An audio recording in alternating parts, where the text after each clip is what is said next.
Hi everyone, this is module number 161 for the subject of strategic human resource management. And in this module, we will talk about the impact of engagement on organizations' financial outcomes or organizational outcomes. In simple words, you can say. This is also very important and it will help you to understand why people talk about employee engagement, why there is an increase in research about employee engagement, why people have paid organizations, practitioners, academics and employees, why they have concerns about employee engagement. This is why we will talk about that. So employee engagement has become something of an international phenomenon. When we talk about phenomenon, we are talking about single thing, and when we are talking about phenomena, we are talking about multiple phenomena at work. So in other words, singular and plural. Anyway, making it short and going back to the point, that is CIPT has commissioned several research studies on the topic. I hope you people recall, and every time I repeat because you might have missed any module and you might have a difficulty in remembering what is CIPD. So, Chartered Institute of Personnel and Development, a UK based organization that has commissioned, it means funded, many studies about employee engagement or on the topic of employee engagement. So, CIPD has named it as one of the 10 required professional areas for HR managers. Fairly speaking, I would like to hold on to this statement for a while.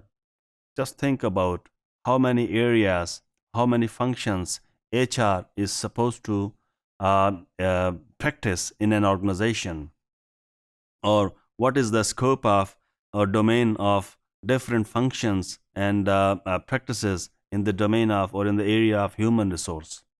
We have talked about that. CIPD has identified 10 areas, and believe it that employee engagement is one of those 10 areas. So it actually shows the importance of employee engagement for the effective functioning or for the effective performance of an organization. So many consultancy firms, not only the CIPD, around the world have developed their own surveys and instruments to measure level of employee engagement. Well, in the last module, I was talking about Jack Welch and Susie Welch a statement about employee engagement, and they said that organizations at least every year must measure the level of employee engagement in their organization. Many consultancy firms, we will talk about those consultancy firms and we will find the names of those consultancy firms in the later modules. They have developed their own measure. Yes, this is a benefit, but at the same time, it could be problematic when there are multiple measures of something. To whom you should trust is another important implication. So research suggests that the high levels of engagement has positive outcomes such as performance, low level of employee turnover, high level of employee advocacy, and positive individual well-being. And moreover, McLeod and Clark, they reviewed the existing literature on the employee engagement, and they found that engaged organizations grow profit 3 times. Now we are talking about in numbers. That were the in the last slide you see. Some of them are attitudinal or behavioral outcomes, but here there are financial outcomes 3 times faster than their competitors. Organizations with engaged employees. These are the surveys, and the data suggest these things. And these findings are based on robust data and robust method of scientific research. So, reduced turnover by 87% and improved performance by 20%, improved operating income by 19.2% over 12 months.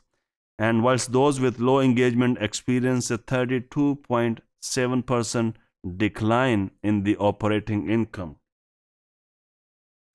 We will continue to see McLeod and Clark review indicate that firms scoring in the top half of engagement index had 27% higher profitability. So, for example, you measure employee engagement, okay, and then you divide the level of employee engagement in different organizations. So the top half of the organizations, those who have the top half of the employee engaged or their employees scored in the top half, those organizations 27% or shown 27% higher profitability. So high engaged employees take on average 2.7 days of sick leave, while on compared to employees who are disengaged or less engaged, the sick leave or absence is 6.2 for that particular organization over a period of 1 month. So these are the reasons that there are many positive outcomes for organizations if they have engaged employees. This is the reason why many consultancy firms are looking for and they are trying to help organizations to identify whether their employees are engaged or not engaged.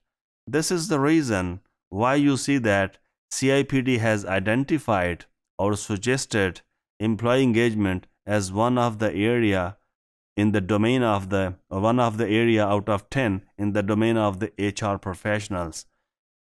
You may realize that these positive things can emerge if you have an engaged employees in your organization. A lot of benefits for the organization have been identified in the past research for having engaged employees. Thank you.